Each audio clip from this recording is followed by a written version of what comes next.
الحمد لله رب العالمين والصلاة والسلام على أشرف الأنبياء وإمام المرسلين نبينا محمد وعلى آله وصحبه أجمعين. كشف الشبهات لنك درس من مندي تمو ما تمرو باني درس التموندي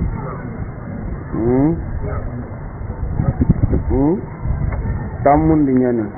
warni istimadu na jagatanya jaten den kam makedi idan darsu tammundi lenki idan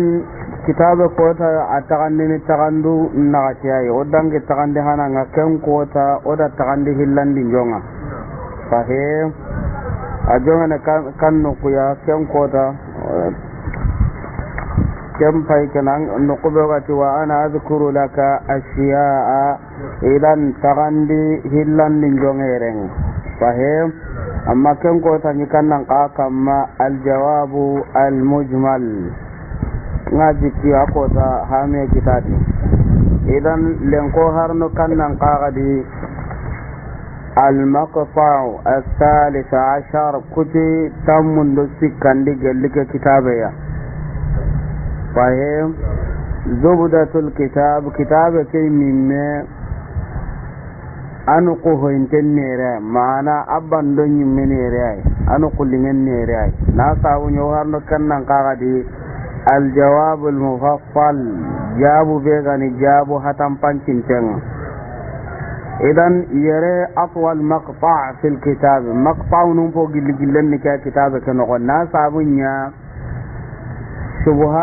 shubuhanu kabiwano gondi tisro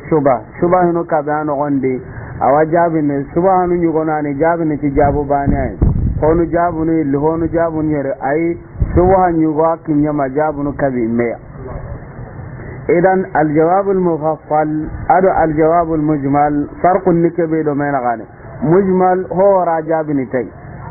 fahim amma mufassal asran tajabini tanna shubuhan yartini dalilu benu gam magana ken suba girndi bakano ngana tungun cabati danna kurti idan mufassal kellan tajabina fi suba bane banga dar tanna kenya jabin anna hillandin qarta anna jabi amma wana ken kannan qaga iru suba su garanga salle nya gani sume nya gani ya kunya gani tauhid nya gani hube gani kenna fa jabin be su gara ken jabini amma aljawab almufassal kan tuano nya galle sahih نشبه التي الدليل قاغنا كل كتاب بها كنكي كتاب النهانتياني والله حسن بن فرحان المالكي الجاهل كيغو هننغ مغسري فهي حسن بن فرحان المالكي هذا كتاب يقول برنانتي نقض كشف الشبهات كشف الشبهات نغرجان دي معنى nanti Syekhul Islam Muhammad bin Abdul Wahhab ada futunden da barike kitabe da kitabe da baragan ne maka kitabe ka to ne naqdu kashfu shubuhat fahim Hasan bin Farhan al-Maliki ayan da bari al-jahil kai go be gani sir sankin tengam walakin tuanu da sagandanya kamma galli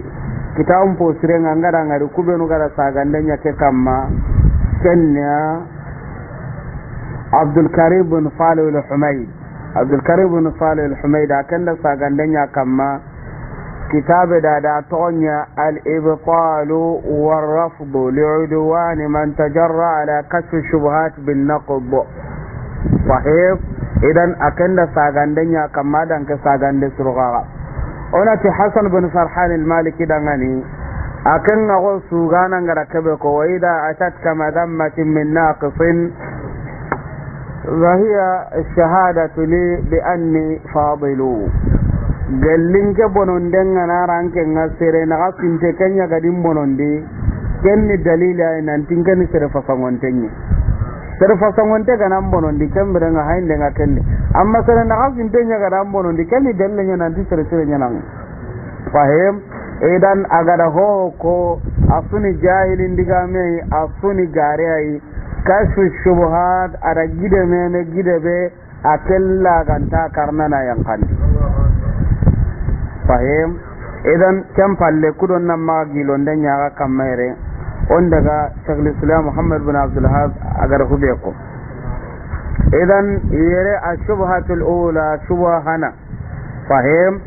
idan intabihu shubhanu kabiani agar kubenurti walakin shubhanu sikano ngada kunkiri nanti kunyani shubhanu pogorenga imaga mana sankin to kumaga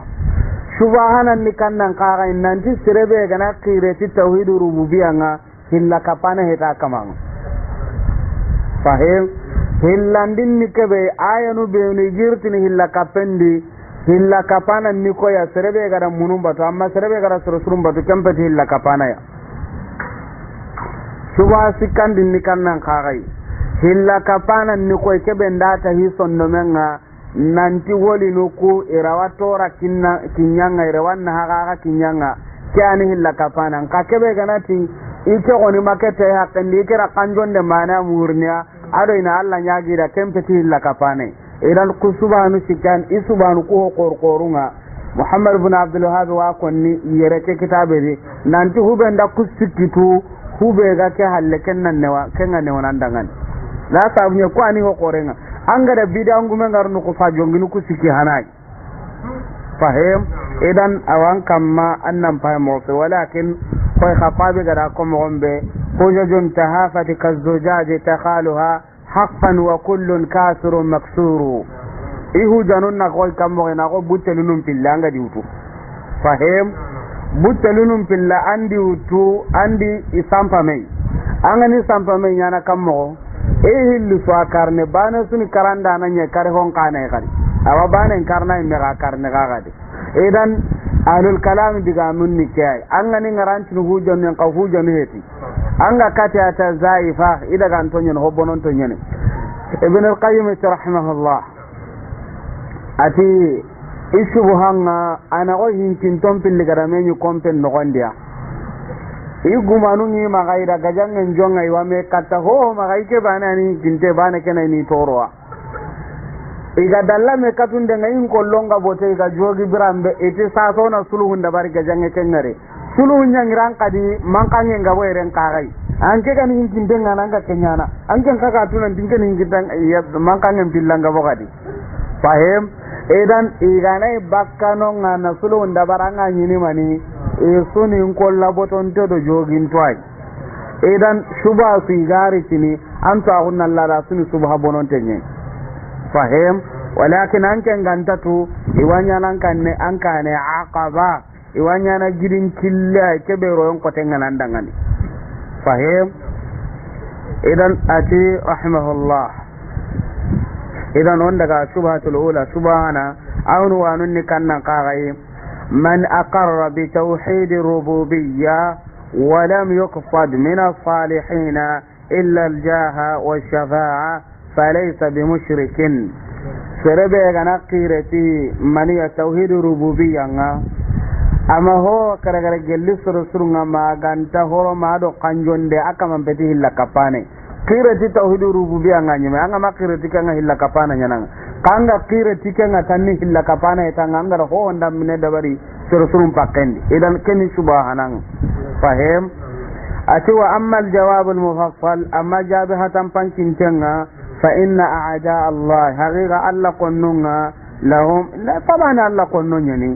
warna ngara dinan ko ni talla qonne nyananga alla qonnunga lahum ayi kundangani i'tiradatun balluya kathiratun ballu kubenu gabungani ala din rusul qifarun dinan kamma yasudduna biha an-nasa iwasrun kabanatikum subhanuya adakum balluhonuya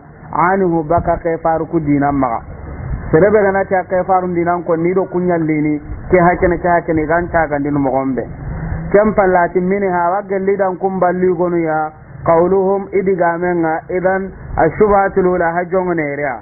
nahnu la nushriku billah hajongnera intabihu nahnu iti oku shubham pai kenaitoku la nushriku okunta hillande kapa billahi ti allah bal ay nashhadu ko wasidini annahu nantihin kanenga la yakhluquhu anta tagandini wala yarzuquhu anta warjagandini wala yanfa'uhu anta nahandini wala yadurruhu anta turandini إلا الله ما كانت ألا وحده أباني لا شريك كبل من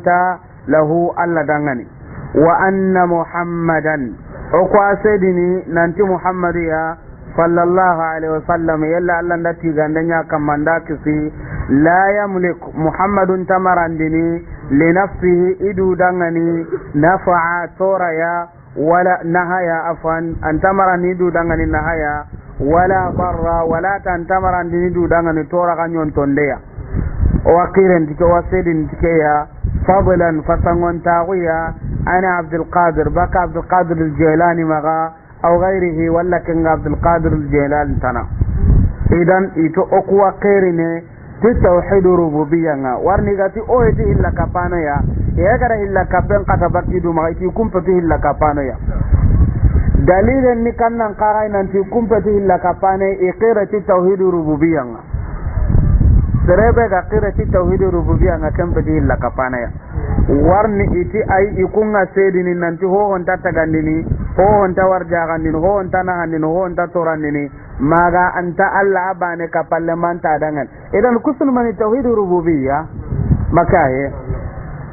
kam palle iti ikunga sen nanti muhammad sallallahu alaihi wasallam anta nahamarani dudangani anta tora gamarni dudangani kam berenga keda ko nanti kumpati illa kapane فصنون تاغو يا بك عبد القادر مغا عبد القادر ابن موسى الجيلاني ولكن سوغنا أهابتغن فهم عبد القادر الجيلاني غني أكن قال لي كوبينو بردنا مغسري أدو كوبينو غني اللمباتانو عبد القادر الجيلاني وقال لكونا وهكذا مذهب غني حنبليين فهم بانغ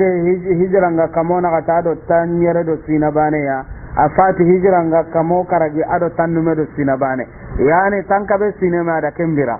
allan kannana qor nyanya abdul qadir al jilani wa hakada amani bidiyangu me gagaya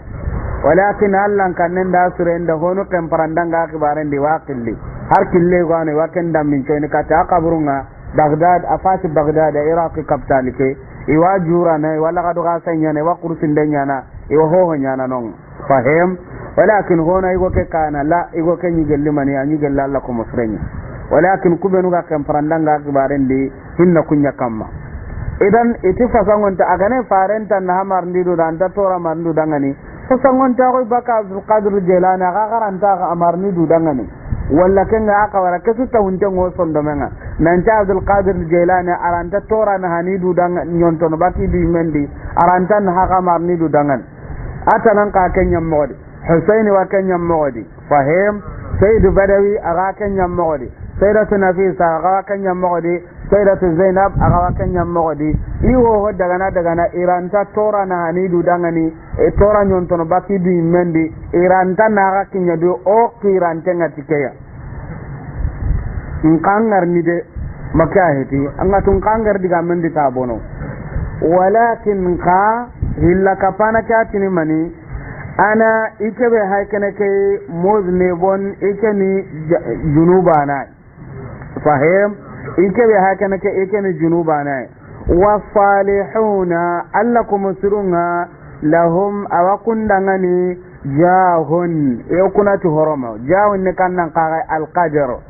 معنى مقدار عند الله فهم لن يرى يكون معنى هرم ويدا daron tago Allah ko musrun dangani inda Allah Allah no kunga dokan tabu da koyin ke gani junuba nan horoma wa kun Allah ko musrun da Allah no kunga wa tulub inke wa murundini min Allah gelle Allah behem ti kun tababunga nga hube murunun ta murunu kunga na murunu Allah kai kunga ni ko musrunga nga kunya nan nagandugan kendo Allah naga ngana Allah nyaga na kebeya na murut Allah ti kunta babunga nke kallen ni ke bane idan kembrenga yeti hilla kapana ya ka hainda ga dubarin dini fahem ko hana iheti hilla kapana ya la nushriku billah hillandi iqirati tauhid rububiyya ngayeti hilla kapana ikire nanti muhammadu anta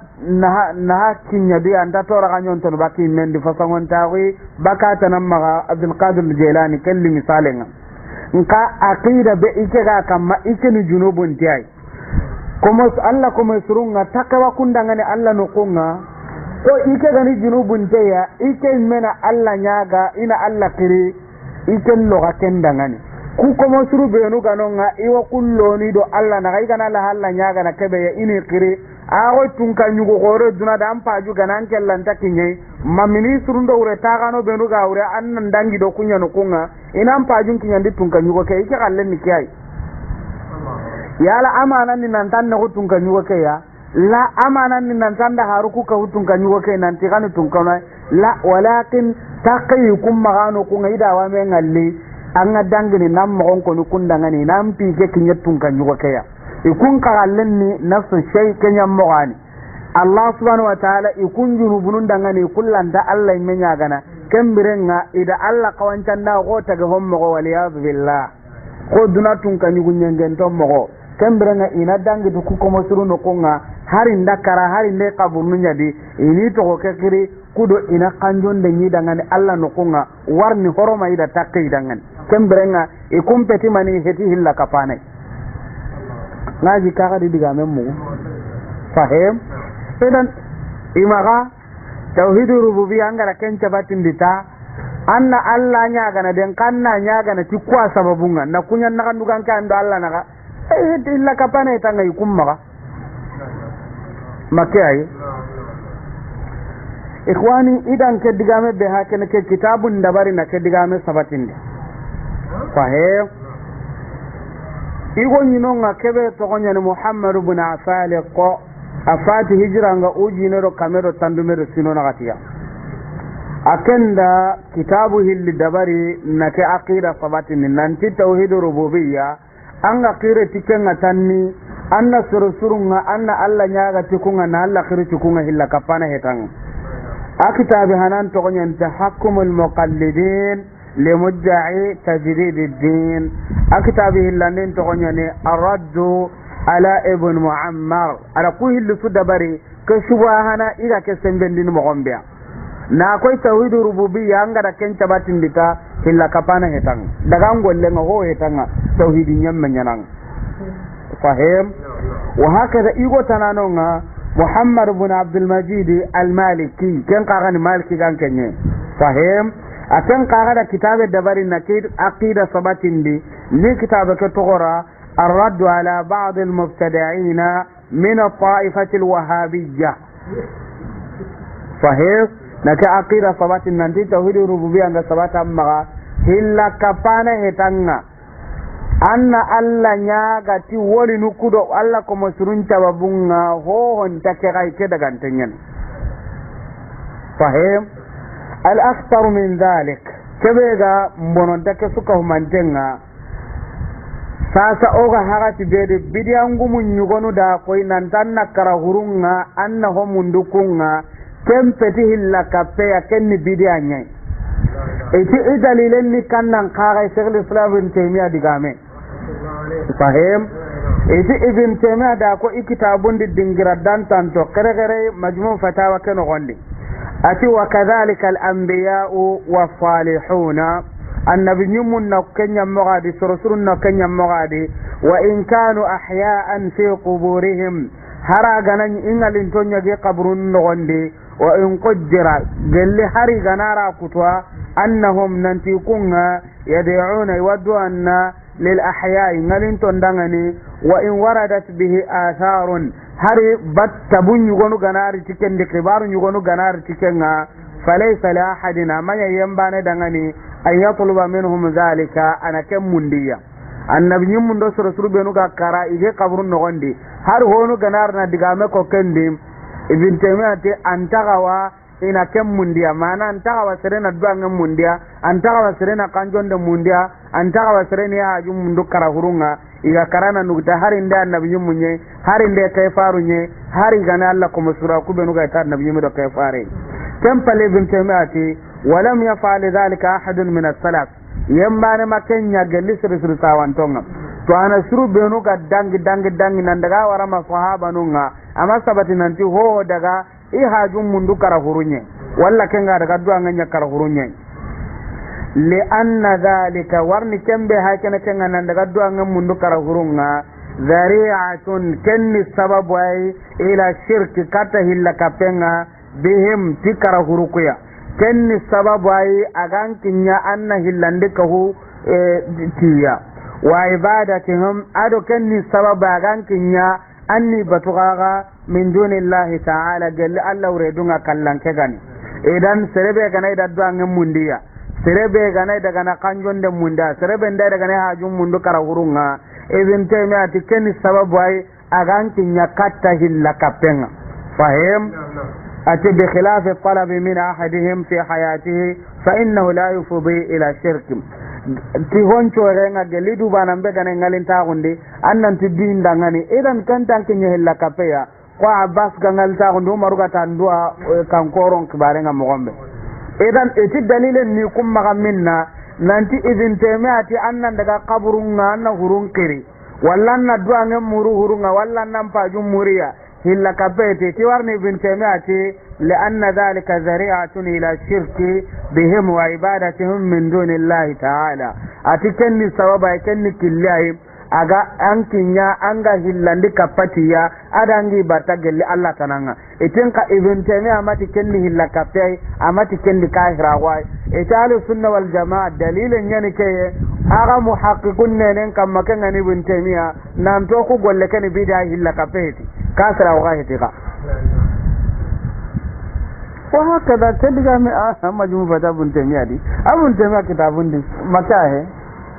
ke gana konan la an kenta hi se dan kibarun no gondi diga ma kitam magawa ibn taymiyyah mi anda ko enta ha diga men ta gamma o kuna te taban ke wa ibn taymiyyah kitabun har lankin da fatawan murajata hillo ke dingira awadi haqiqa nyani walakin ibn taymiyyah diga men manan peti kungara fasar mo gombe fahim ibn taymiyyah diga men manan peti nan tanna hurun kiri kenni mani ya kenni bidia hilla kapeti walla kasra ko he haindi adiga men mana ngani ke baga tawan kinya hilla kapenga mana awanya na hilla kapana nga hilla kapenga sabati nan pakende na sabunya akita bunju usudi abangantenya nan nanti serebende uhurunya hilla kapana nyana kamanga saga kem palle gara islamin kare akano gondo hoga ni to ana faantenye asudiga men ni ke ibn taymiyyah kalma ibn al-qayyim ati ummato ko su jama di serebende hurunya gelangi bata illa kapana nan fahim idan ida diga men ya illa nani yonkillunga walakin ibn taymiyyah diga men manan petike fahim ngaji ki hame kitadi idan o halle ni danke ko ngaji kanken karle ma anda ke hame sasa ollo muhammad bin abdul wahhab aga jabu be ko ni dan ke shubha kamma honto re kebe kama shubha ke hami anga qira ti tauhid rububiyya na soro sirundo ke faru nya sababu yanga na allah killina kunto konkoni ni horomam mundi ti kempeti hilla kabbe ngaji ko suda hami shubha ni kai makahe ke gana ko nan ken dangan to ho tu tauhidin kabara antini man ati Allah bana anta gandinde ati Allah bana ngarja gandin ati Allah bana na handina ati Allah bana antorandin ati wasedi ni farella anta tora nyontono baki ne mendi aranta na haka kinya duya atin kaite ni junubun kiyai ike na Allah giri illo gaken daga ni junubun nga boenda komo siruku urugintawa kum magatake wa kum magalla nukunga ina Allah gillide nkaiwa gilliti ku sababunga na kunya nagandugan kai na kunya haruai na kunya ambassador do Allah naga obre dikai mananke ngamandi nampa manganyin kolla nyon kono timi yabo keke koni makahe idan ati muhammad ibn abdul wahhab ati fajawibuhu akaman jabi bima tionga hoke be taqaddama kenga dangi fahim ajabi ti honga ho ko kebe gaddangi kenni kannan kaare warna anyi ni karlemma anki lumbugo dai muqaddima ken gondo da kara wa huwa kempo gani kebe ya anna alladhina nanti yammuku beno qatalahum rasulullahi sallallahu alaihi wasallam farenga la kunga jati ganden do kisenga faren kamma mokerona kunyem muni qira no ay bima ti honga zakarta anga da kenko anda mani kon nanti tauhid rububiyya anken to ngondi tikenga farengara kubenu gaja yala imai ga kirati tauhid rububiyya ngawa anta hake kona kamanna nanti anta lam ta'ti bi jadidin amarti hukum bai gelli tauhid rububiyya ga kya gamma farengara kubenu gaja ini maniya awati ni hilla kapano nye kairun nyen makairun atini kairun abuja nuku kunni kairun nyen ne banga konna dangane aqida be gamma nan tanda tauhid rububiyya mana kamar gan kawo anda kenca batin di Allah dangani daga kamar gan kawo nga kun kaga kire tikenga nanti Allah bana galle ni kenga an kalle ke mana ga saure ranga inti hunjela nyara igara tim mantelliti ko an kaga rati mantelliti mo gombe kaka ini ken tuzu ka humantenga faren diga jade tembre nga ganyanga na kire ti tauhid rububiyya nga anya islamin poti mantenga kuma iga jenne abubakar ga kirati tauhidin poti mantenga faren daga jawa umar usman ali daga nadi ga jawa idan an gara ngara ga da abu jahal na ga diga ja sabun ni kannan karaya tauhidin ya masabati ma tauhid rububiyya abanin tawasine manindi kuma tauhidul uluhiyya bat kamani kan kago suna Allah bane batu kyandi kuma idan an ken kabe haikene ke kenyan dan kaga kuma farkun ni kannan karaya farqun tando kumena la qaida iko anonga sari'ande adamul farq bayna al mutamathilat hiru benu kan kawa hatan pancen to kundo mena kan sir banenye idan anga kire tike be ga kire tike ngake kona kamandangan wa muqirruna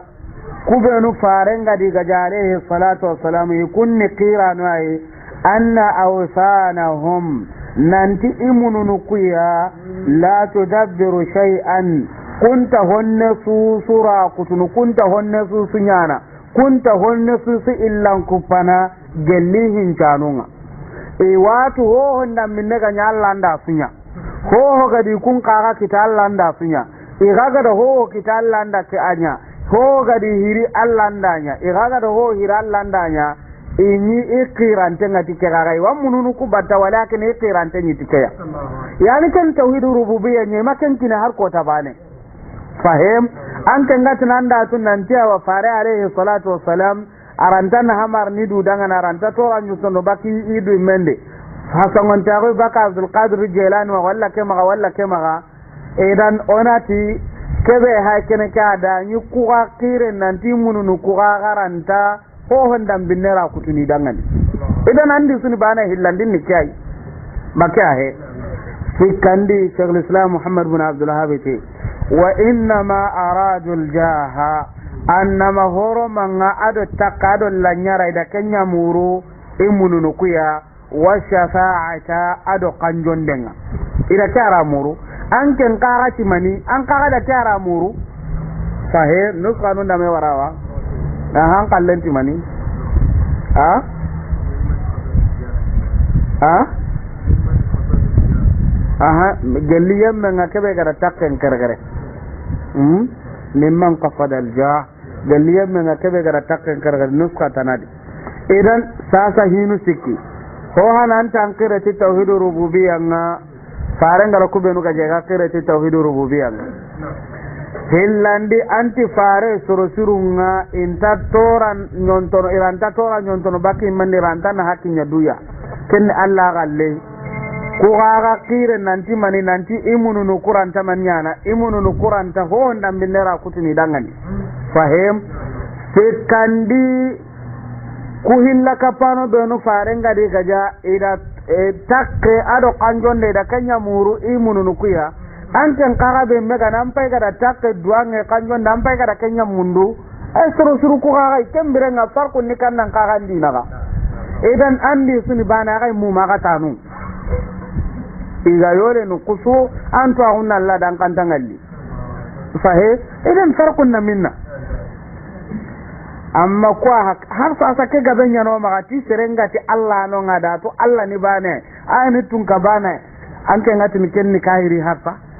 ay ngati mi kenni hilla kapana harta tikemmanya serenga sagai nanti Allah no ngaya ni bane nga aya ndita ga iga ho kitaya na kinniya iga kisi ho hallandi kisi tanta wannan tikenni hilla kapana gadi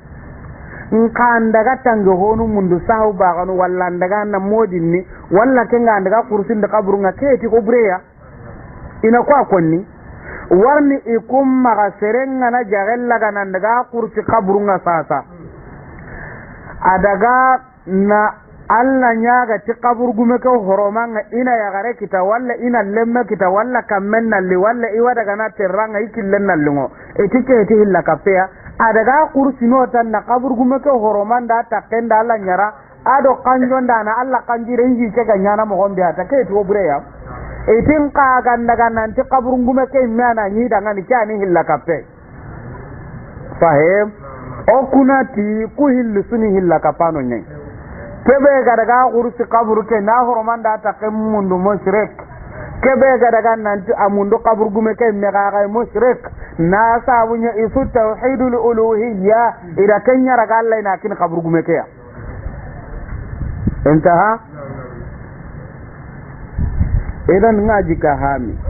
waqra jabu hillan bai qara alaiha kama ma honga hoke be zakarahu Allah alla gada kempin koni fi kitabihi kitaben de wa wadahu kam bangandi gaga alla da man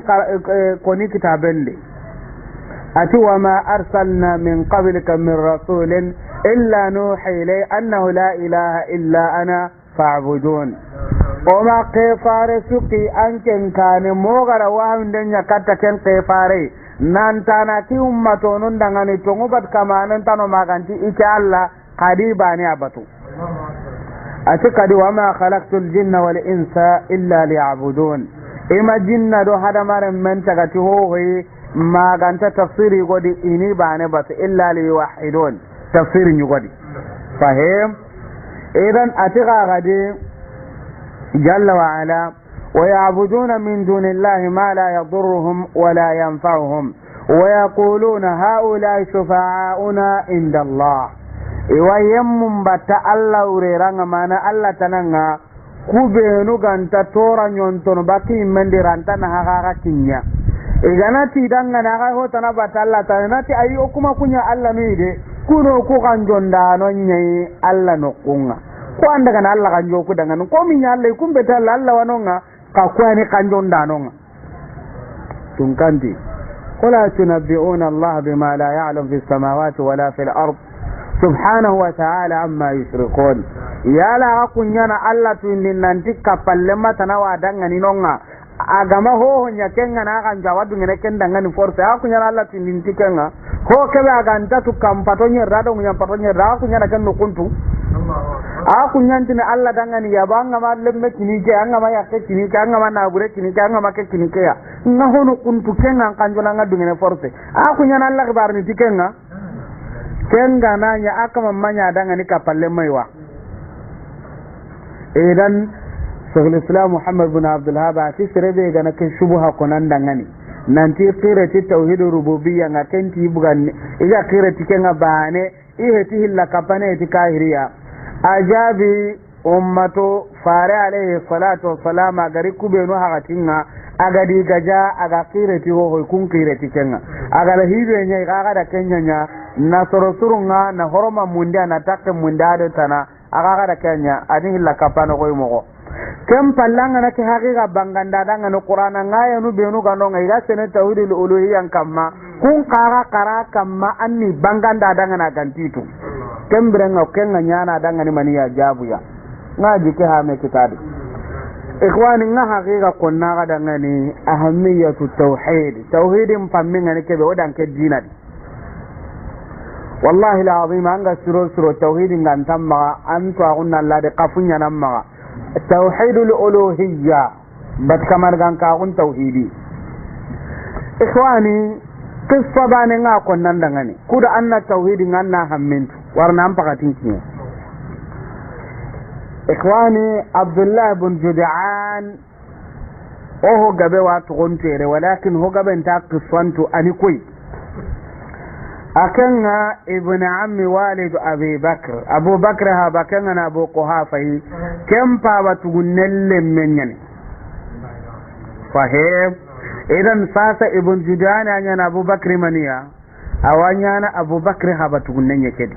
yana arabu ngana ta amma haba tugunna do haba qoran su suka mante abubakar qabla dun kenya ni abdullah ibn judan wani tayminya ni fahim ata hananyi kammo ata hananyi mujrim yango burinyanga na nyanya abdullah ibn judan yango burinyanye ame mai makakan patinga na golli burenda barana kenga karnde to nyongunde hubetana bada dialli na soronga kabla dun konga tukana haben ga dian tukana lagaru haben kitten dura go ho honta ga haben maga kabila nga kundunga adi tu bugu be sudi aro sere sun ta kille makka hinga goto lagaru haben nyimmeda goni aha bada girina kata iwa konni nanti haben cigi kuresu jamando mena gane nanti barin tenga bakaire memmehe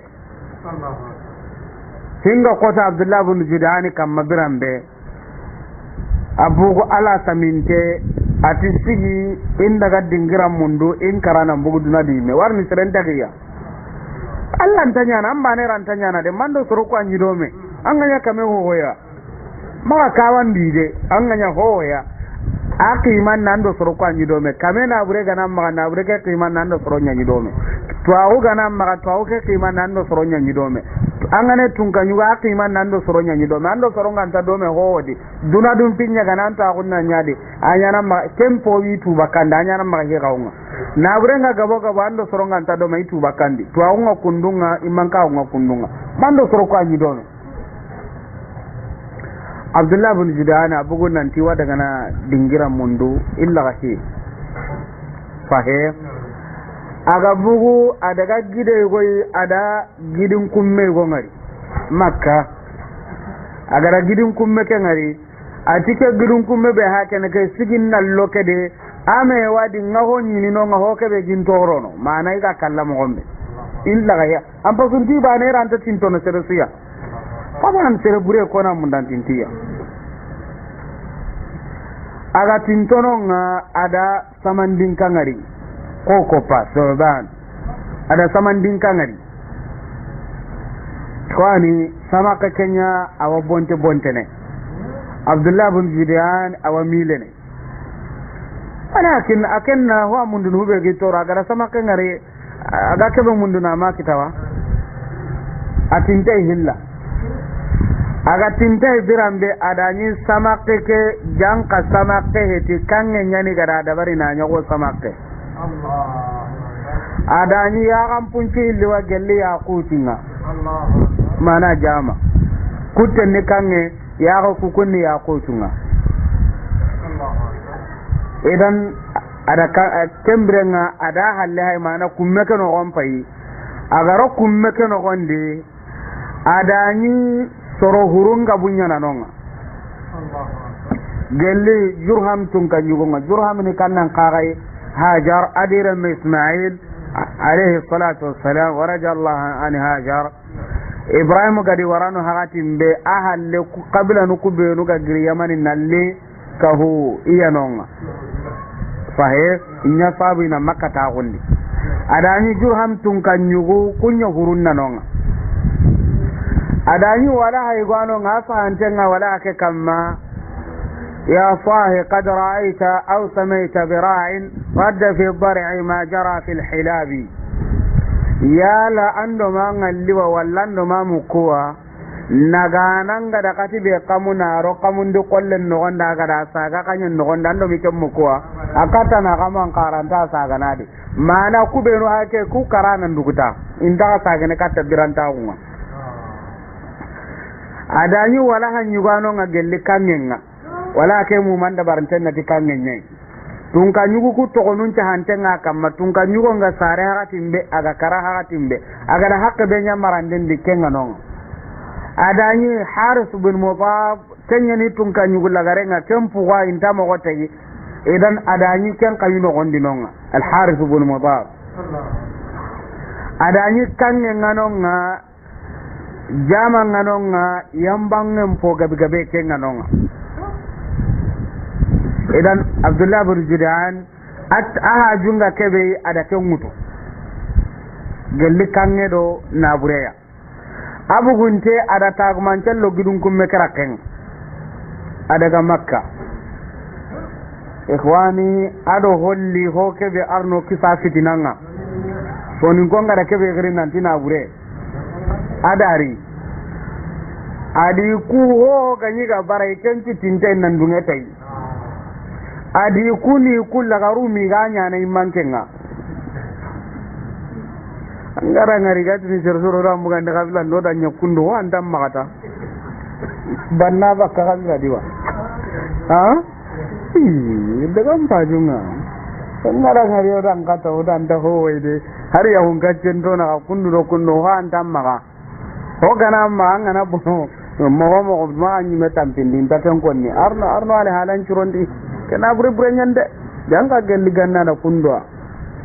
adi kuni kumi ganya na imman ke mino gonni Abdullah bin Judan abana na nonno konta nyakita ado kebe gari kenga na nyeme ana daga hotana uta da nari ikhwana di al halan churondi janka siren jonga dem magoto al ibra bil khatima tagasenna talla garenya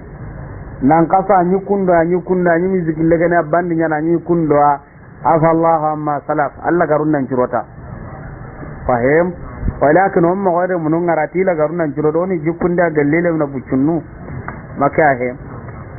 kembere nga Abdullah bin Judan a jonko kata golli sirnyange ngakita hijano nga wakunyi gandini makka sorobe no gani korintonga awakun kaga igandini anya ada igandun kolli dinka dabari matar kungu nga konni nanti serenga na set nyogomen kamma ay gandin kolle ke kante maga anta hata jinan nan yanka walla serena hoberanga alla way gani kolle ke no gonda kante maga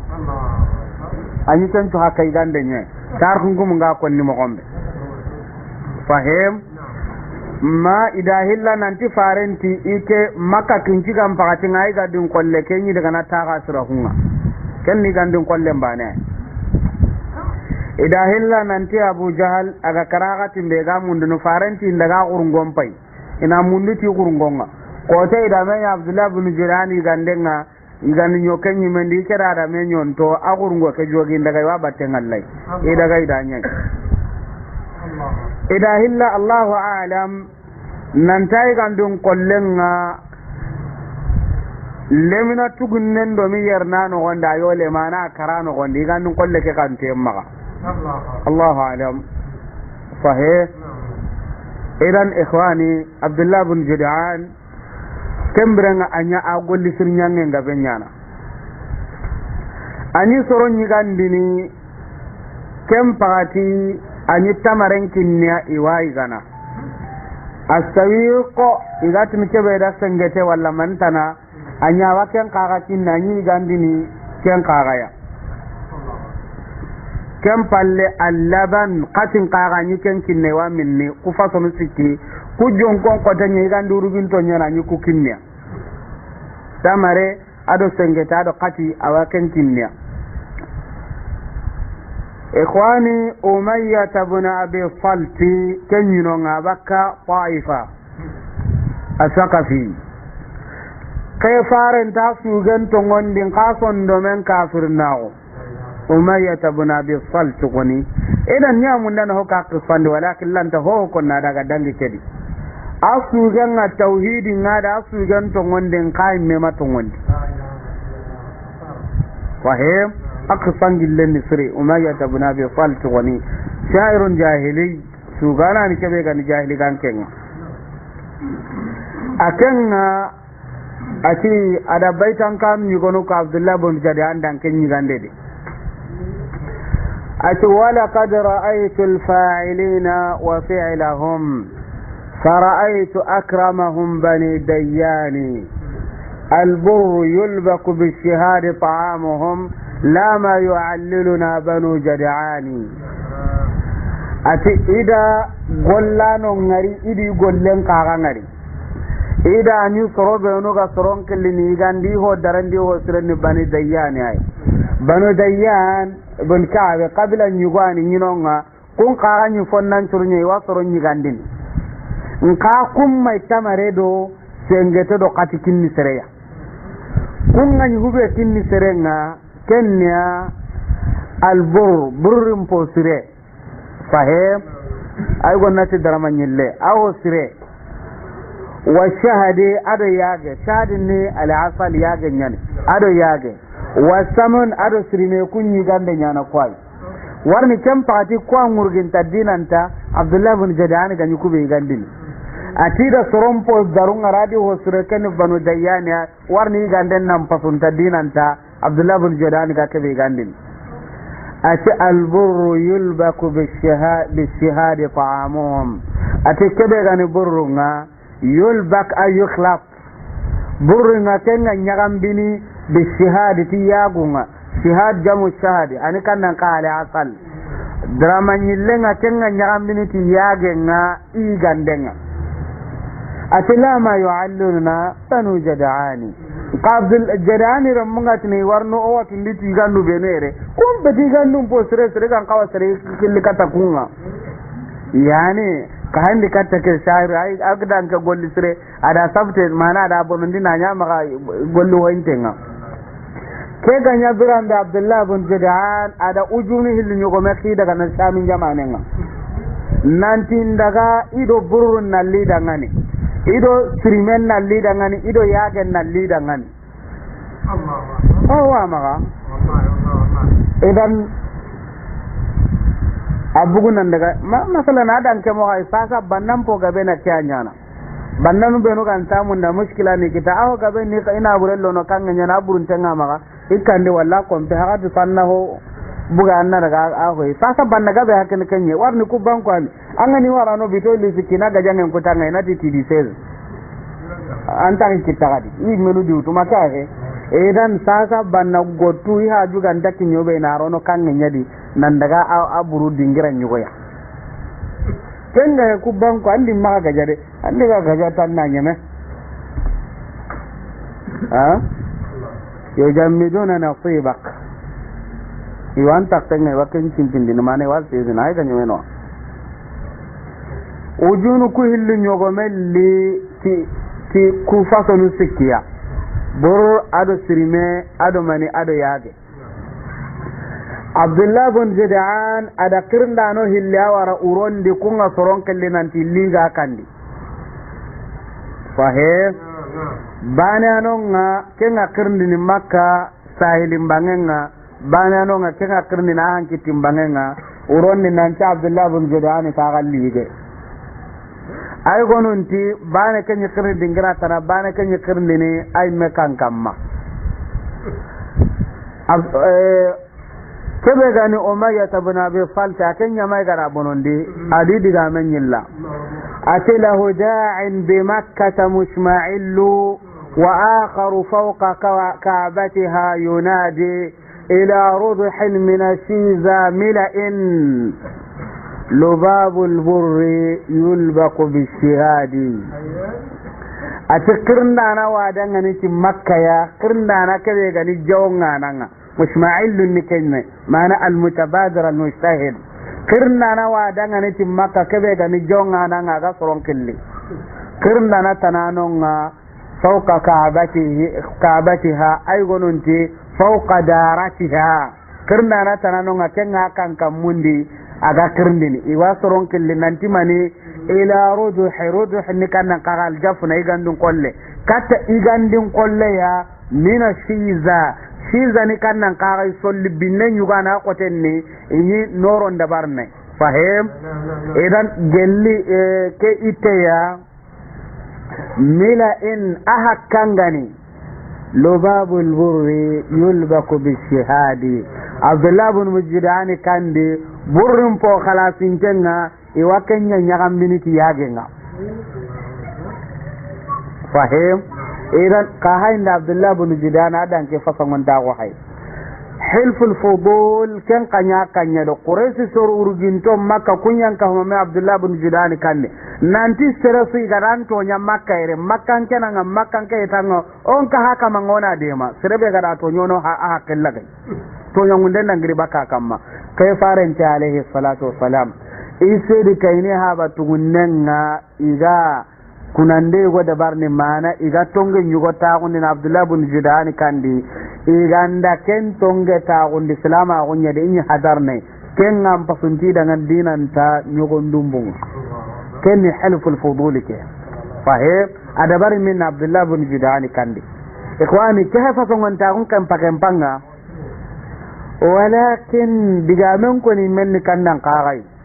hada fan tel aisha ka dangane ati Abdullah ibn Jud'an anyi mukundarno anyi igandan qarai igandi ni korintonga yala kenga na hana kiyaman ko tawadan ke golli sirewa